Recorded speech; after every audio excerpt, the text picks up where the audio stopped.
Hi, everybody. Hi, Hi. Lena. Hi, hi, hi.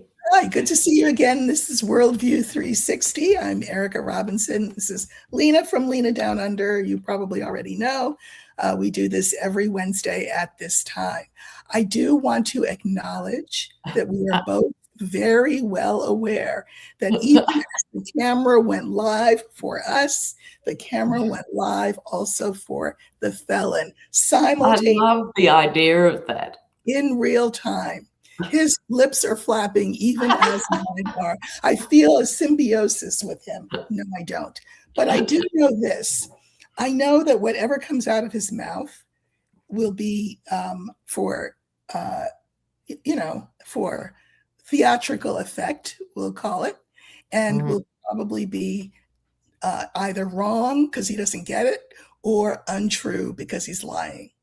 And mm. there will be plenty of pundits who will break it down for us. I am sure you can find it on replay. If you'd rather watch it there, be my guest. But we decided we were not going to change our time because he decided minutes early. No, and I think our viewers are not the type who want to ever hear his voice in the Right, flesh ever again. right, right. So I wish him what?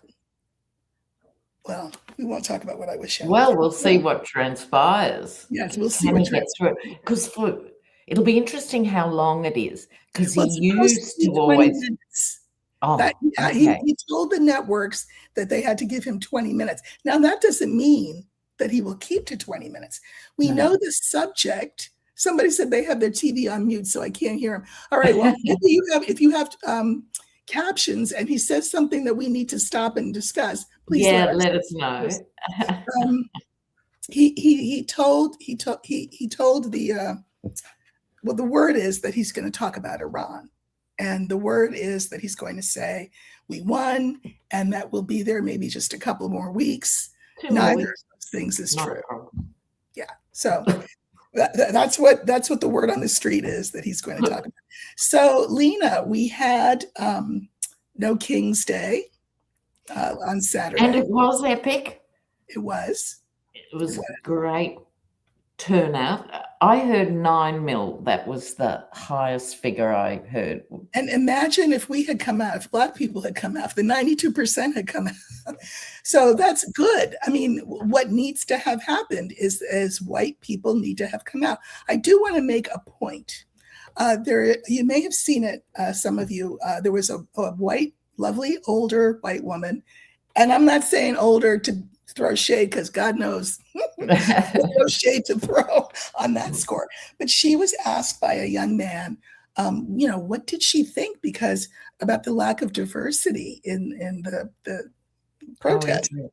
and she said they should stay, meaning we Black people, they should stay home. They don't need to be out here because they'll just get arrested and hurt and all of that. We're marching in their name. Now, again, a lovely woman. She Mm, meant that sentiment with all her heart. It yeah. was it was very well meaning as well. But let me say, I hope, and I said this on my Substack, I hope to God that everybody that was out there marching was not marching in our name. I hope they were marching in their own No, name, no. in their Mm. own name. And I also want to make the case, well, state the fact that we're not out there because we're afraid. That's not in our DNA. It's not that we're afraid. It is, first of all, we're annoyed because we tried to tell you and you Mm, did what you did anyway. And if you didn't do it, you know somebody who did it, meaning mm, vote for you know who. So we're mm, still annoyed. So we're drinking our water, we're minding our business, but also we are aware of the strategy of it all. mm. Is that if we're out there, then we are the ones who become the centerpiece because we are on the The menu target. for arrest and all of that. Mm. So it's strategic. That's why we're letting you all do your thing.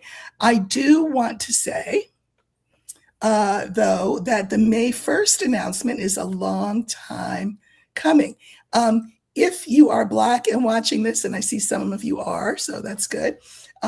We have wondered as Black people, what book did they read to do these demonstrations? Like where did they certainly didn't read a history book that told them about Birmingham or told them about Vietnam even. Those protests were huge, spontaneous, and 24/7, 365. So, what is all this Tea Party 12 to 2 RSVP if you're coming? Hysterical. But we have apparently been loud enough that the organizers have moved past this, which is great. So now there will be this general strike. How many times have I said general strike, Lena, on the show? General strike. So there'll be a general strike May 1st. I am over the moon excited. This is something we can all be involved in. There's no reason why Black people can't drink their tea and mind their business and participate in a general strike. So because it's part of what it's doing, finally, is aligning this movement now with an historical movement in terms of the workers standing up and standing together. And if you ask me to distill it into 2 sentences, what's wrong with the world today, this is a big part of it. And so it's really important for workers to realize who is shafting you. And it's not Mexicans and it's not drag queens. That's right. Right. So I was excited too with the whole May 1st thing. And whether you're a white collar worker, a blue collar worker, or you've retired, identifying as workers instead of going, well, I'm this class and that class and no. My definition of working class, which was sort of provocative in the university context because sociology has very elaborate definitions of class and mobility of class and hybrid class relationships. And I said, forget all that. I said, if you weren't paid for 6 weeks, would it impact your life dramatically? And if the answer is yes, you're working class. Mm-hmm. I don't care how many college degrees you've got. I don't care anything else. I don't know if everyone is aware. I don't think everyone, at least my American, our American viewers, I don't think everybody's aware of the significance of that May 1st date, which is why you're talking about workers. It is Workers' Day. Internationally, it's known as Workers' Day. It's a day that honors people who work for a living. And America has never, ever, on any kind of scale at all whatsoever, observed it. Oh, interesting. Never. Because it was seen as, communist or something. That's what the theory was. But I think that to pick that day is brilliant because it's a message, not just to us, but to the world. That it is a global day. A global day, exactly. So it is not, no, it's not that it's April 28th. No. It is, some people are putting, it is May 1st, May 1st for a reason. So you're meant to not go out to eat, not buy anything, not DoorDash, not Instacart, not Amazon, not go anywhere. And by the way, stay home from school and work. This will be, I feel like, the hardest thing for some people. I think so. But the whole principle behind it is how can you show the capitalist class what your labor is worth? Exactly. Unless you withdraw your labor. That's it. That's right. That's the fundamental principle of not going to work on that day. Now, people will say, because I've heard it, I've seen it in my comments, well, you can afford to say, first of all, they don't know what I can afford and can't afford. But anyway, you can afford to say that, but I'm a teacher. I'll lose my job. Okay, well, they will wolf ticket you that way. They will say, if you don't come, you'll get docked. If you don't come, you'll get fired. you probably, first of all, you won't get fired. Why? Because they need teachers. There is a teacher shortage in this country. So that's the first thing. They won't fire you. What they'll do is they will try to take it from your personal days or call it a sick day or do whatever they have to do to save face and not look like they're supporting you. Whatever they do, they're not going to fire you. And if they fire you, well, you worked in a crappy place to start with. And as I said, there's a need for teachers everywhere in this country. So you could find another job. Do not let that be held over your head as to why you would not participate in a day like this. Because if you do, well, case closed, they win. Right? So, yeah. I hope and that I think participates. But the whole thing of workers uniting is so powerful. So powerful. And that's why America, like you said, distanced itself from that with the death of the unions and so forth. Yes. So it becomes very individualistic and, I'm doing okay. Oh, sorry, you've fallen over on the pavement, but I'm going to work now.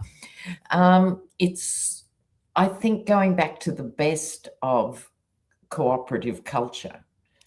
Absolutely. Which is caring what happens to other workers. Exactly. I mean, and this will really test people's mettle. Again, it's fun to go out from 12 to 2 on a beautiful Saturday and listen to music and look at cool signs and be amongst your comrades in arms. And that was terrific. But it's like anything. It's like when you were a kid and your mother held you as she crossed the street with you. Then she held your hand. Then she watched you from a distance while you walked across the street. Then she didn't even know when you were crossing the street because you were doing your own thing. It's a great example. Maturing, along the way, an evolution. We can't just stay in the streets from 12 to 2 and think we did something. So people need, and you have a month to do it. People have a month to look in the mirror and ask themselves whether their actions or their beliefs around this whole protest thing, whether it's performative or whether they really want to be a part of a movement that will change us in ways that are revolutionary and that need to happen in this 21st century that we're in. So I don't know whether that means it could be something so simple as put in for a personal day if you have one of those kind of jobs that requires you to do that. It could be that you prepare what you could do? Get in the mirror and practice being sick, right? I don't want to infect you all. I won't be in tomorrow. Yeah. So that's right. So that on April 30th, you can, get some makeup that makes you look a whole nother shade of what you really are. And then call in on May 1st and say, I'm not coming. Find a friendly doctor who will write you a doctor's note. I mean, I wish you wouldn't have to do any of that. And you could just say, damn it, I'm participating in this protest. But for those of you who are not there yet, we all mature in this work at different levels. Practice your acting skills, get a doctor to write you a sick note, take a personal day, whatever you need to do, because we need everybody to participate. If you're not, and we'll know by the numbers, we will be able to tell. Lena, May 2nd, we will know what happened on May 1st. And so anybody who wants to claim that they participated, that they were there, it's like the election. When we found out, wait a minute, 92% of Black women voted for Kamala Harris and 53% of white women voted for him. The statistics don't lie. Don't be on the wrong side of the numbers. Don't be on the wrong side of the numbers. Yes, and you can double up too. So by not buying anything online or anything either on that day, you are supporting those bigger boycotts. As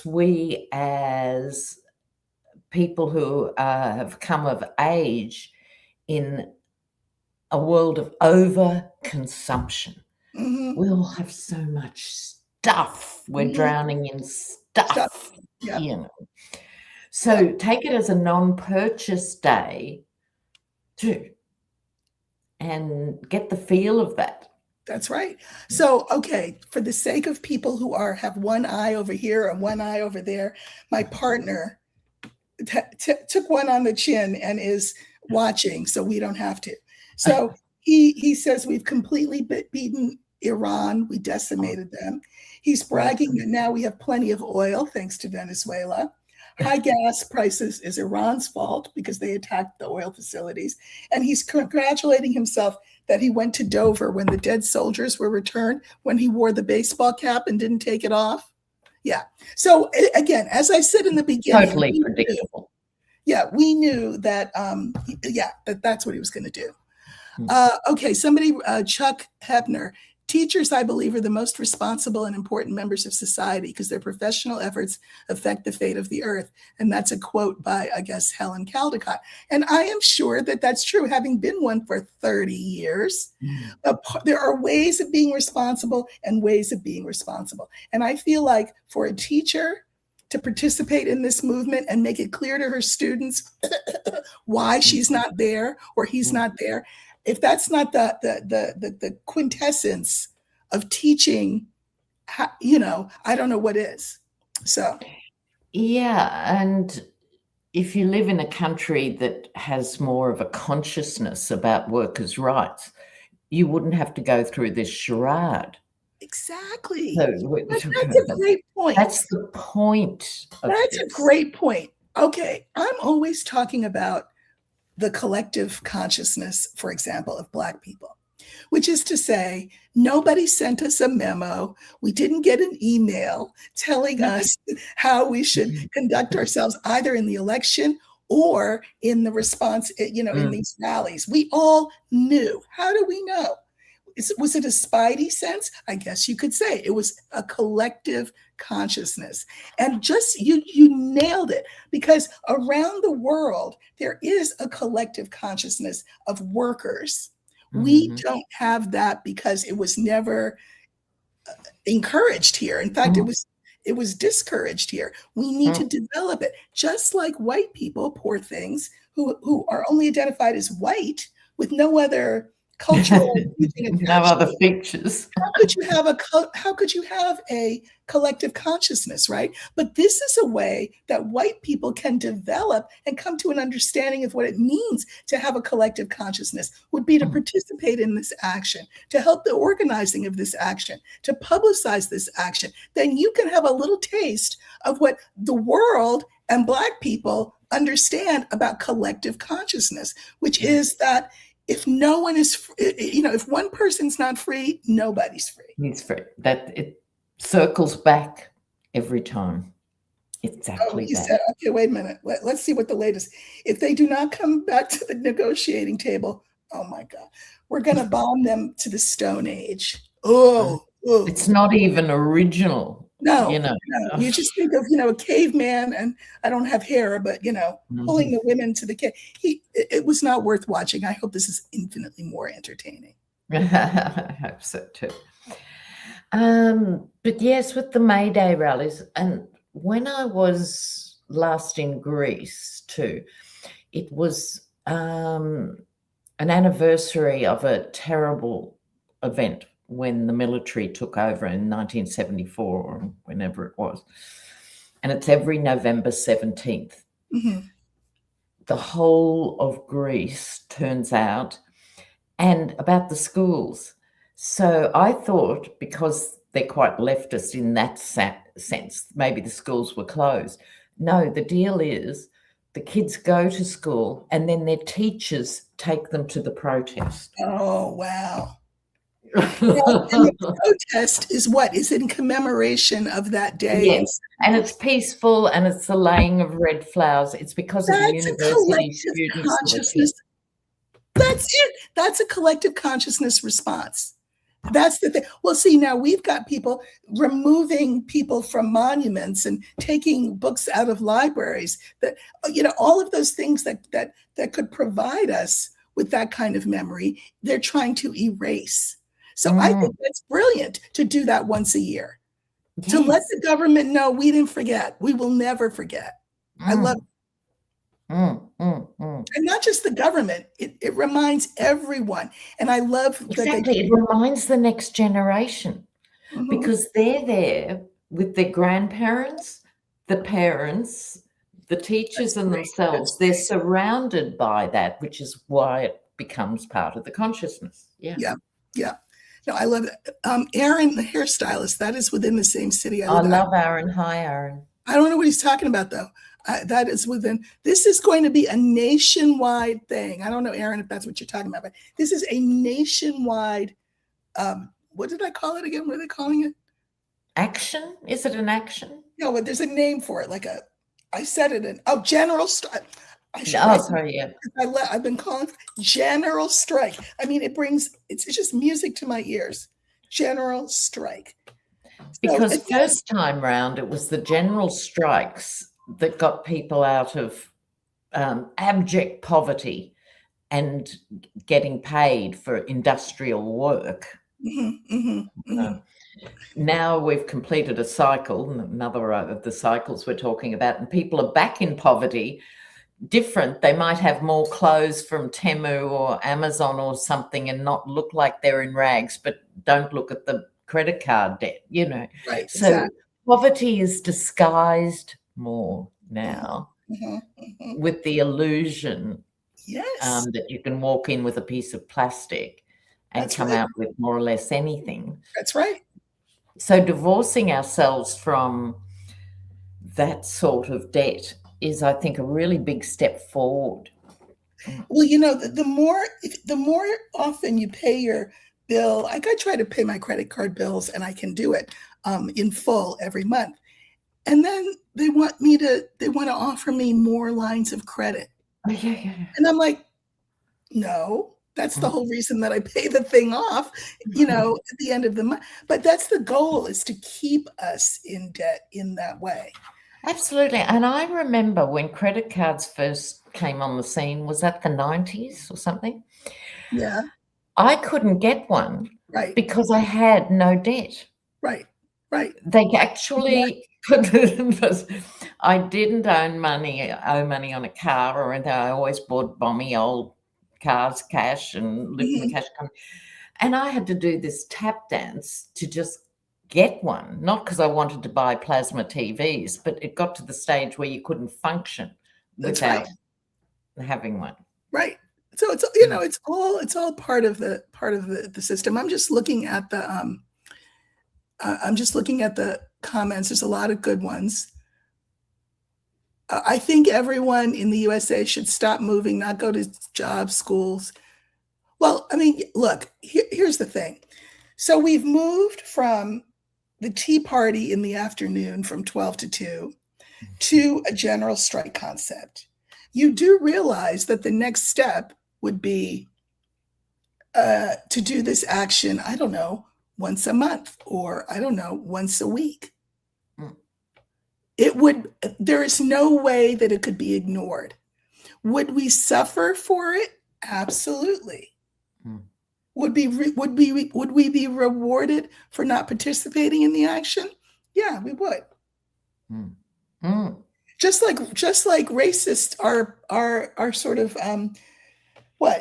rewarded for being that way. So you have to decide, is that the reward that you want? What are you willing to do to grow your collective consciousness? And I remember, because I lived in the UK at the time when Rupert Murdoch was out to destroy the working class, he put in, because he was a power maker then, he put in Thatcher, so Thatcher and Reagan, and she took it upon herself to break the miners, because the miners in most countries tend to have one of the strongest unions, because all workers acknowledge it's the most difficult job, right? Sure. Right. So respect to miners. And she was determined to break the back and the whole of the mining communities. And I remember the police, because it went on every day, this went on. And it was winter, and the coal companies would not let the miners have coal. Right. Right? The symbolism of that. Yep. And so the workers would be stopping the scab labor from doing the work illegally. And the point I was getting to, the cops who were there, what they do to taunt the miners, it was a £5 note then, which doesn't sound like much, but it'd be like a $50 note now, saying we're getting paid overtime to kick your head in. And they would do this. They would wave these £5 notes. Right. And that was the mentality. Well, this is the thing that the ruling class wanted. But this two is working class groups together to fight it out. And that's what MAGA's done. That's right. It's important that you say that you tell that story, because if somebody out there thinks that we take this action, this general strike, and then everything's going to roll over and they give us what we want, that's not true. No. Things will get worse, probably. But it's building that pressure. Yes. And building the consciousness, our word du jour. Exactly. Yeah, because the more you engage, the more you connect with like-minded people. Exactly. And every single thing that allows you to bond a bit more, in your case, with fellow Americans, fellow workers, within the Black community, we should have these mosaics. Our lives should be these intersecting mosaics, not like this. That's right. That's right. And this is a good opportunity to build that.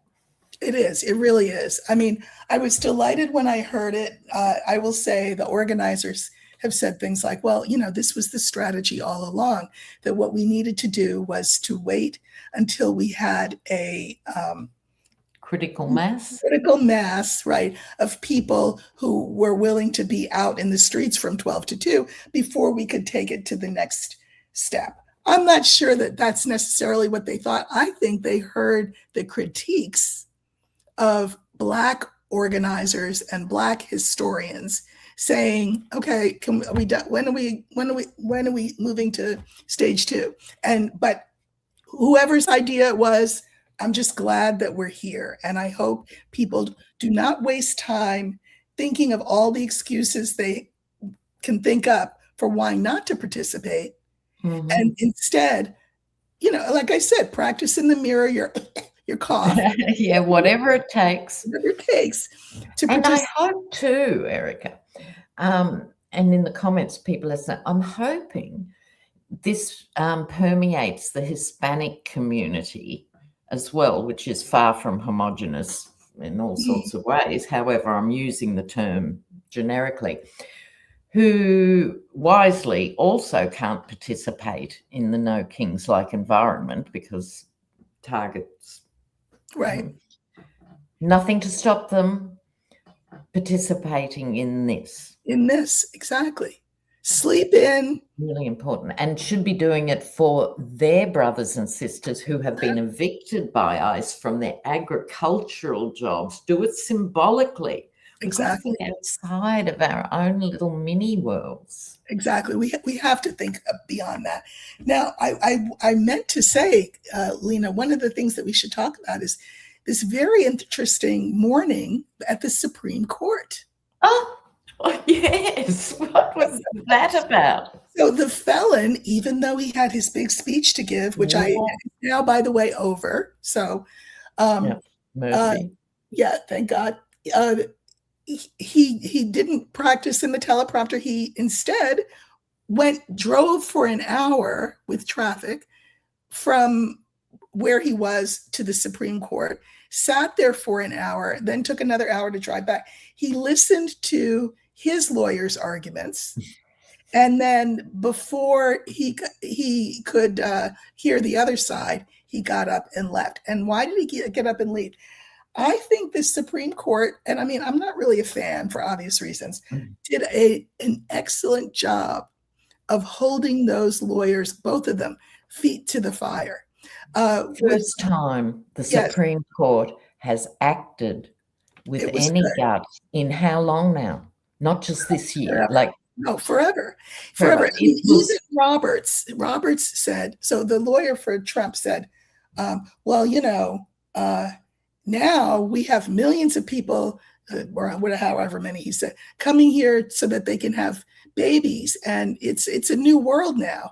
And so Robert said, it may be a new world, but it's the same Constitution. Yes, it was a brilliant line. It's a brilliant line. It might have saved his legacy. In fact, it was such a good line. Yes. Jackson had a great line as well. I thought everybody asked very good questions. Even the questions, this was interesting. There were hard questions asked of our side, and it was because her argument had some holes in it. And I think that what the justices were trying to do was call attention so that she could plug the holes. Right? I mean, so this is going to be huge. He will lose this. Birthright citizenship will stay the way it is. I mean, and if you know what, if we were to have lost that, it would not be worth staying in this country. It's massively symbolic. Yeah. Right. It's the core and the heart of the light on the hill stuff. Yep.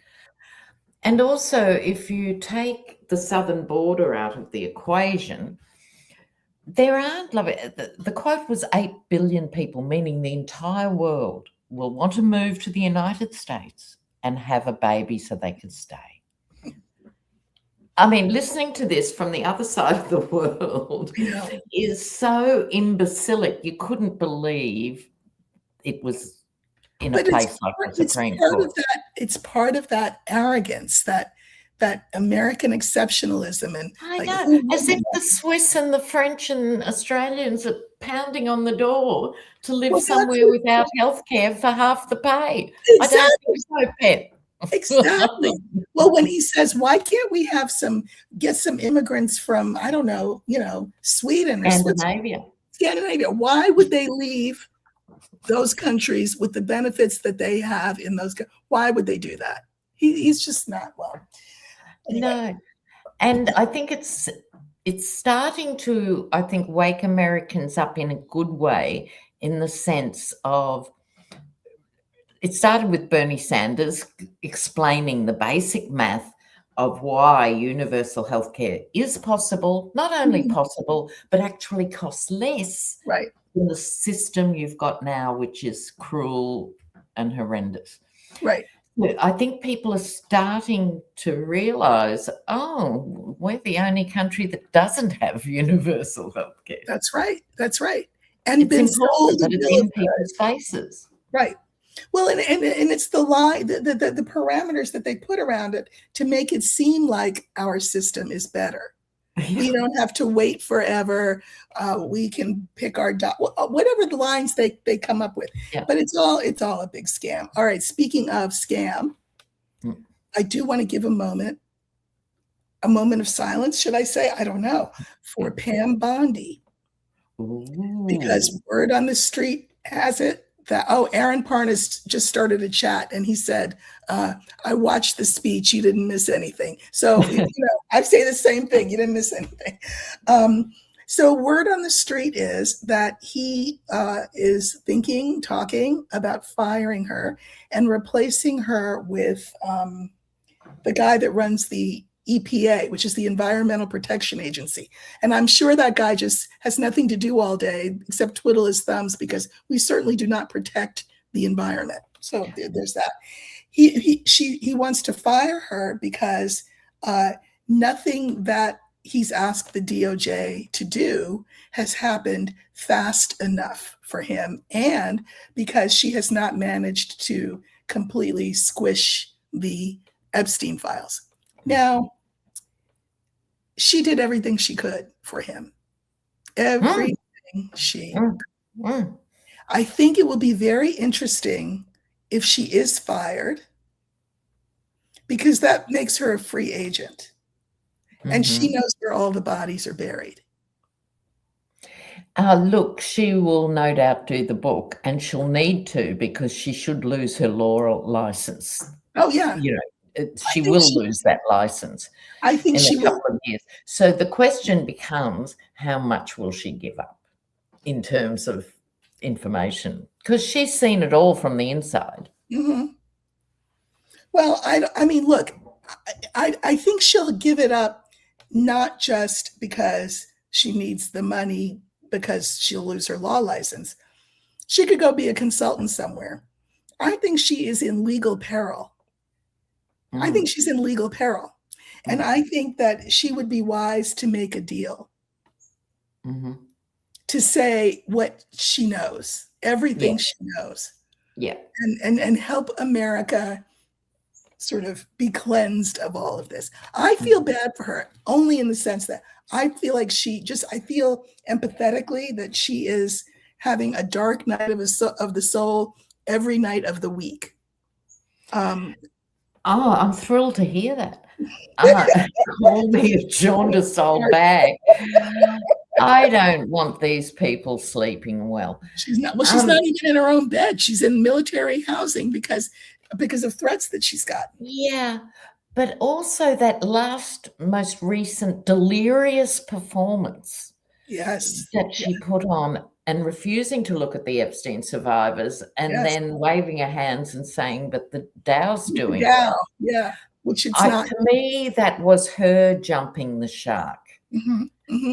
Absolutely. This was a total keel haul, but also that is a woman who has sold her soul. Yep. So unless she's prepared to come back on her knees and speak publicly and bigly, as Trump would say, and name names, she's going to have to. If she's a soul seller, let her go to the next stall and sell her soul to the committee. That's what she needs to do.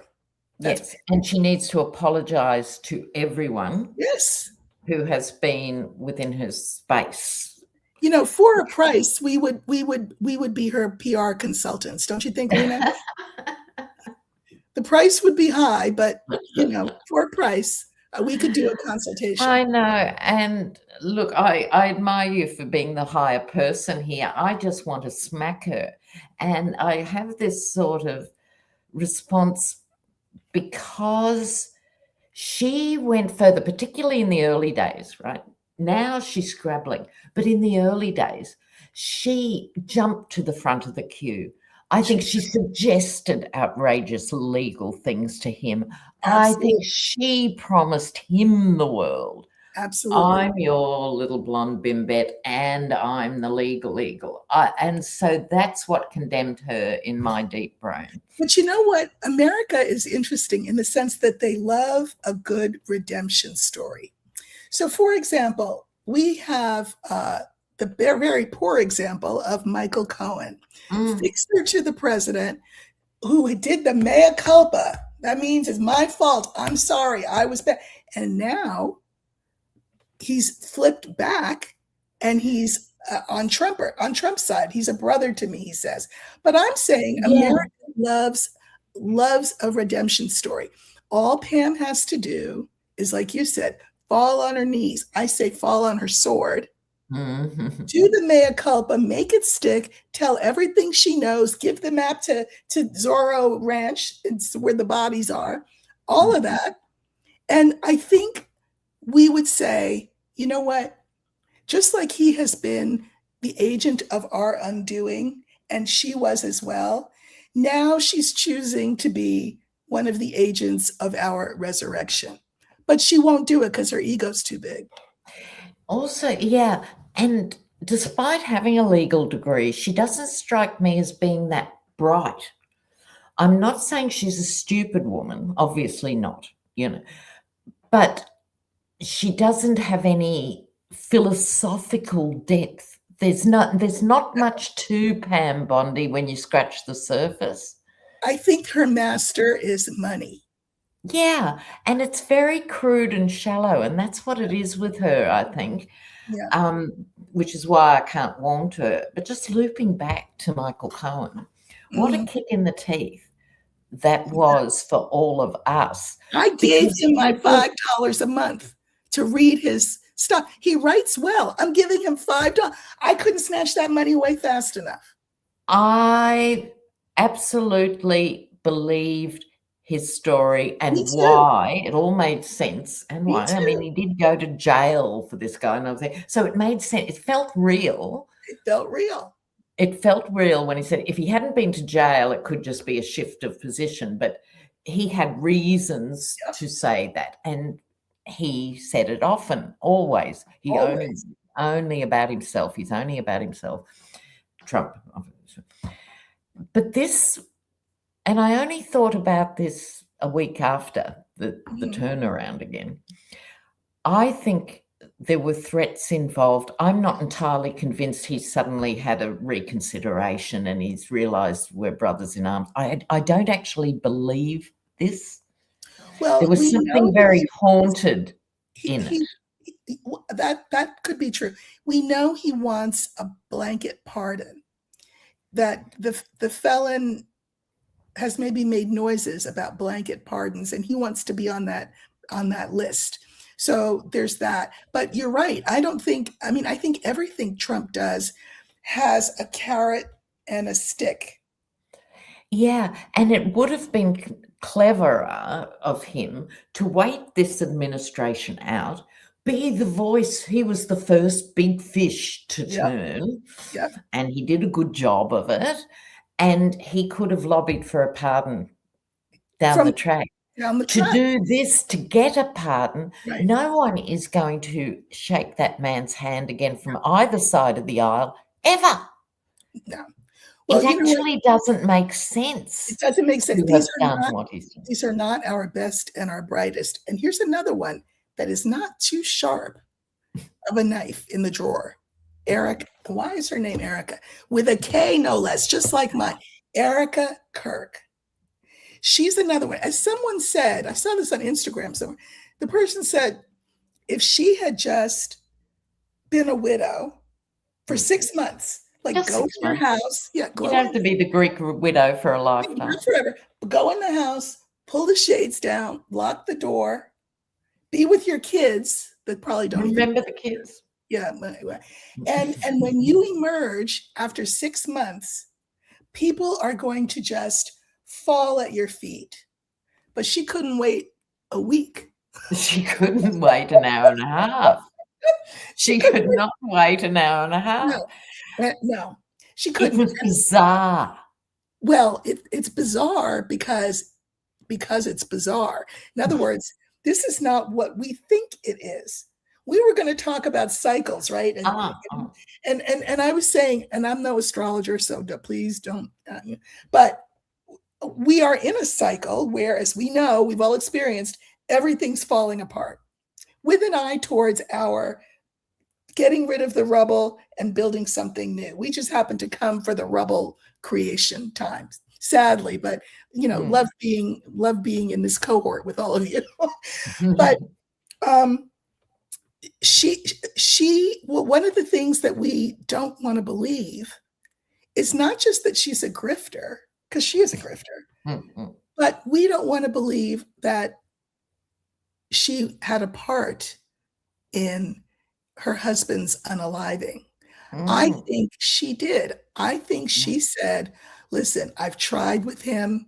He won't get off of this kick that we shouldn't be in Iran. He won't get off this kick that Israel needs to stop with the, whatever, with the Palestinians, the genocide. He won't get off the dime. I can't move him. Therefore, let it happen. There's so many there. I mean, the fact that the bullet that Robinson, why is his name Robinson? But anyway, Tyler Robinson shot there. He did shoot a bullet. Okay, that's fine. But the bullet that they have from his gun, that was not the bullet that did the deed. Let me just put it like that. Well, there's not enough of the bullet to confirm that it was. I mean, I don't know. I think it's imagine the technology they've got available to them for this sort of thing. That's right. That's what I'm saying. They had this whole. I think it was a big plot. I think Tyler Robinson was a dupe, a stooge. They told him stand here and point over there and shoot that, but kind of like the ear thing. I mean, there was no bullet. Yeah. Yeah. Okay. And Tyler Robinson's, like, But listen, it's a death penalty case. well, not anymore. It can't be.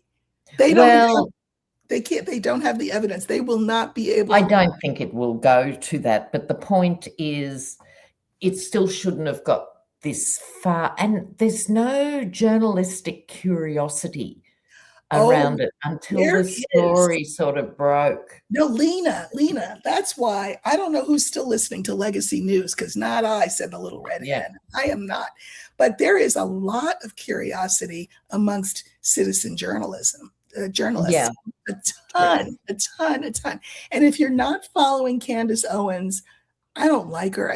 She's conservative, she's weird, but she is like an idiot savant in certain ways. She's a doer of puzzles. She has a lot of weird things that she says, but every so often, quite often, she puts 2 and 2 together, and there's no way that it's not 4.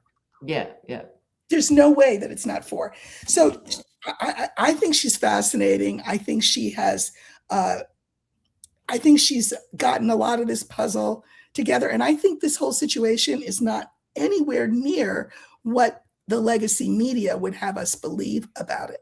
That was where I was going with that point, because legacy media, should be chafing at the bit for this sort of story. This should be what they're paying, the billionaires are paying for, is a hit on a right-wing hero, and yet nothing. It's kind Do you even remember the name? Who's the one that hit him in the ear? Do you even remember that? I can't remember. I mean, but we all know who Oswald was. Exactly. Still to this day. To this day. And the same with, we only know Tyler Robinson because you've got the name, but because it's the new news. Yes. That's, most of us had to think, oh, that guy, right? So, yeah.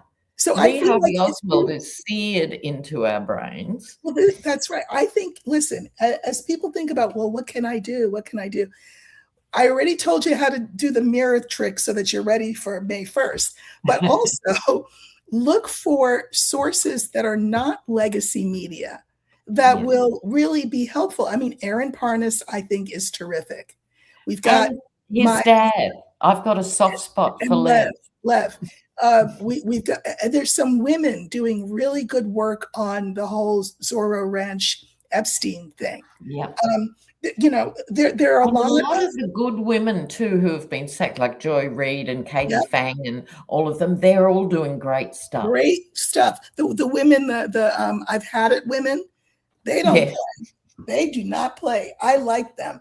So there are a lot of trained journalists, and they don't pretend to be. That's right. And I like that, because that's what usually happens. People, going off over here. No, but they bring what they bring to their delivery. That's the other thing. I think people need to be good consumers of information. So figure out what sources you want to go to get the actual news, and then figure out the sources that you want to go to for the commentary.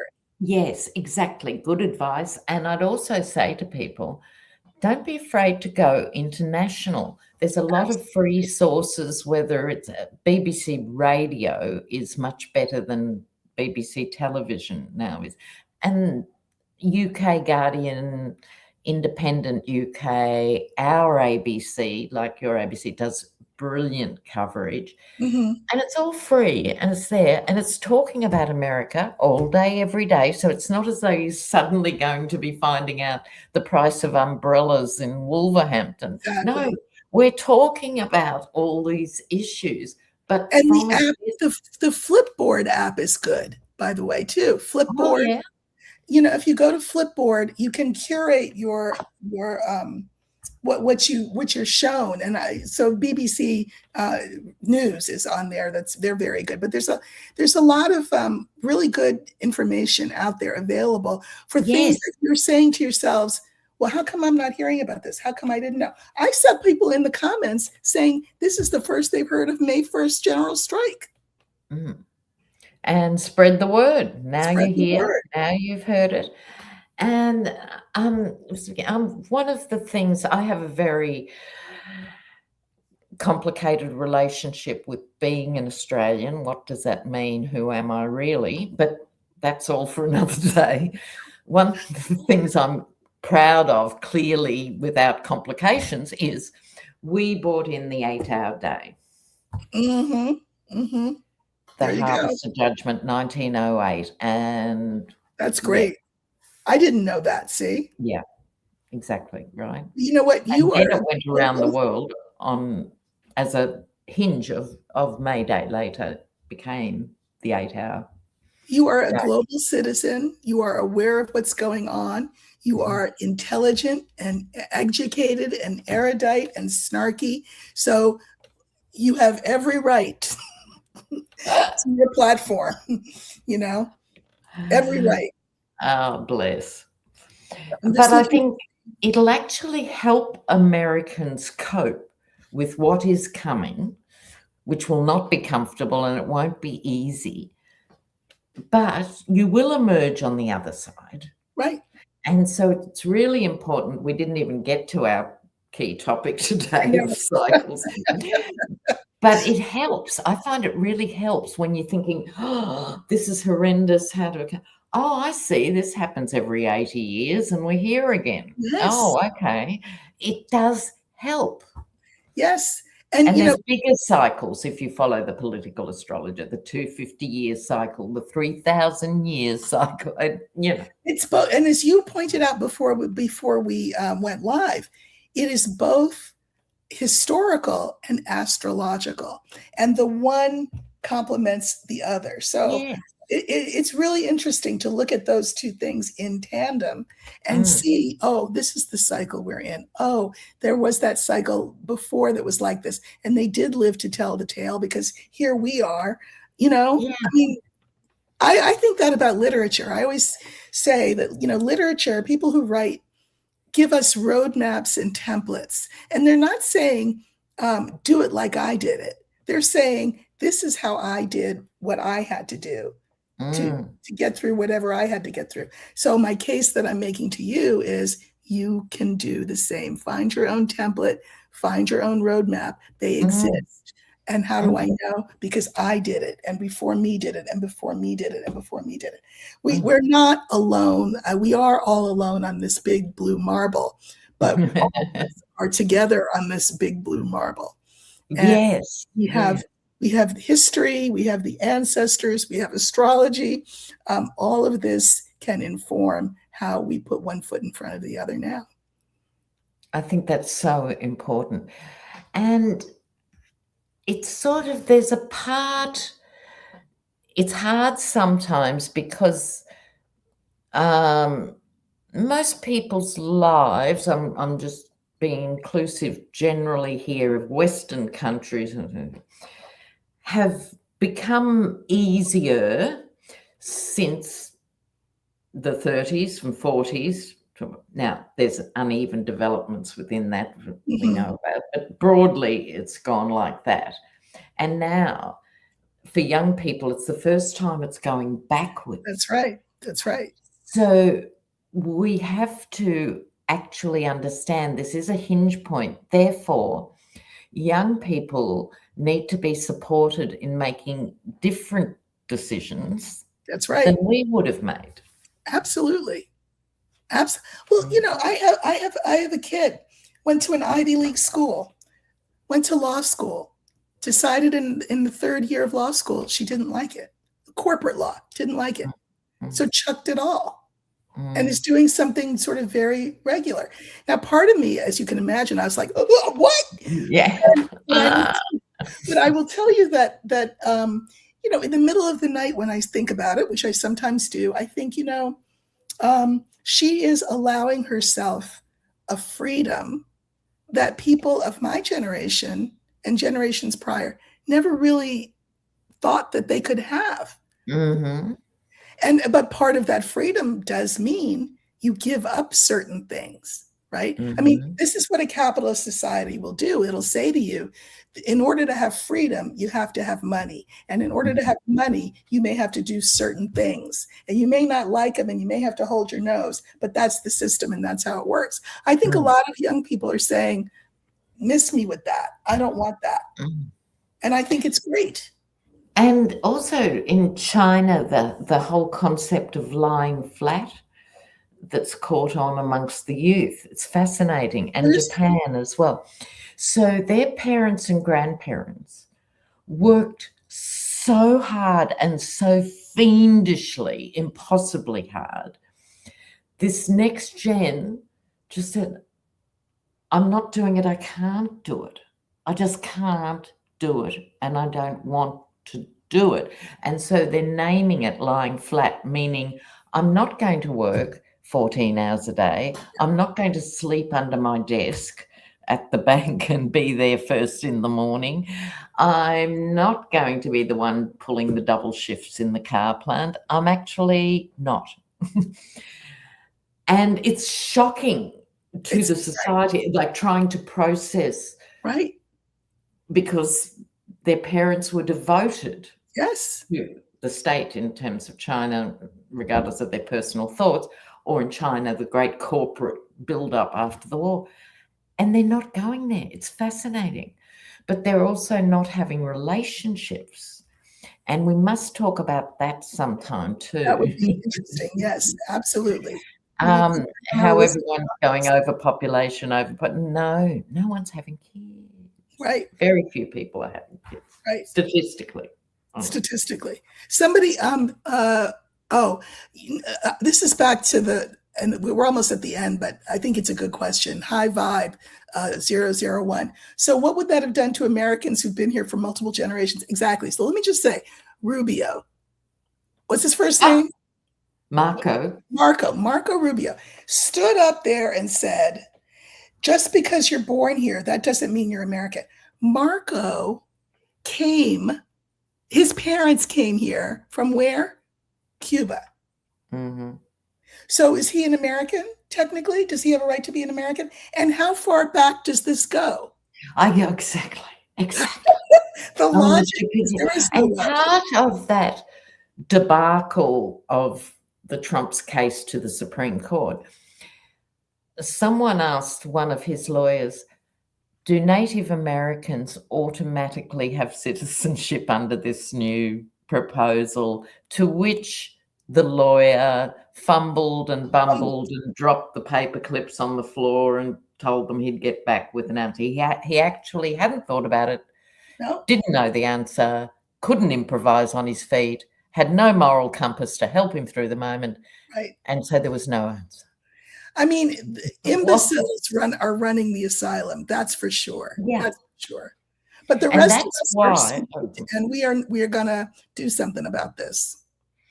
And why I think Trump will go down as a failed fascist is usually, whether it's Stalin or Putin or they all want loyalists. Trump didn't invent loyalty. You have your own guys in it, any hood runs on loyalty. Right. But they also wanted that twinned with competency. They wanted someone who could run that department as they wanted it to be run. Right. The purpose was to run the department. Right. Whereas this, I know, they're just clapping seals at SeaWorld. That's right. Well, we're going to see that more and more. And I think the population is going to get more and more disgusted with it. It's unfortunate that gas is as high as it is. It's unfortunate that there are going to be supply chain issues, but it's not, I guess, until people feel it personally that they say, wait a minute. But I think people are starting to say, wait a minute. And I think so too. That's my vibe. It's all right to stay in our own echo chambers, but it's really important to hear what's going on in other people's lives. And I think they're getting it. I think they're getting it too. Collective consciousness building. This is good. Well, you Yes. all have been a wonderful audience. I've been reading all of the comments, and you talk to each other and talk to us. And I really appreciate you choosing us over you know who. I gave you the cliff notes, so you don't have to worry about what you know who said, because it wasn't anything worth hearing. But Lena, you and I will be back for our next show next week, same time, same station. And Yes. we have this on both of our channels. It's being recorded, so you can watch this show on either Lena's channel or on my channel once it uploads, which will be in seconds. And we really thank you for supporting us. Again, Lena is Lena Down Under, and I'm in the Company of Cards. And if you're not subscribed to both of us, what are you doing? Yeah, press those buttons. All right, everybody. Oh, I like Darren's point here. I Right. adopted a young man who needed someone to guide and help him to become a better citizen. So important. Those are the kinds of things that we can do. When we say, what can we do? I can't, Yeah. I'm not in the I government. haven't got any money, or I can't do Right. this. You can do There's a lot that. that we can do. There's a lot that we can do. All right. Well, on that high vibe note, have a good rest of your tomorrow. What is it for you? I'm on the 2nd. Thursday? Yeah. Yep. Oh, so I can't even play an April Fool's joke on you. No. I'd be a day late. Been gone. All right. Everybody, have a great week. You know where to find us during the week. We are never far from you. And we will be here together again next week. So take care. See you soon, guys.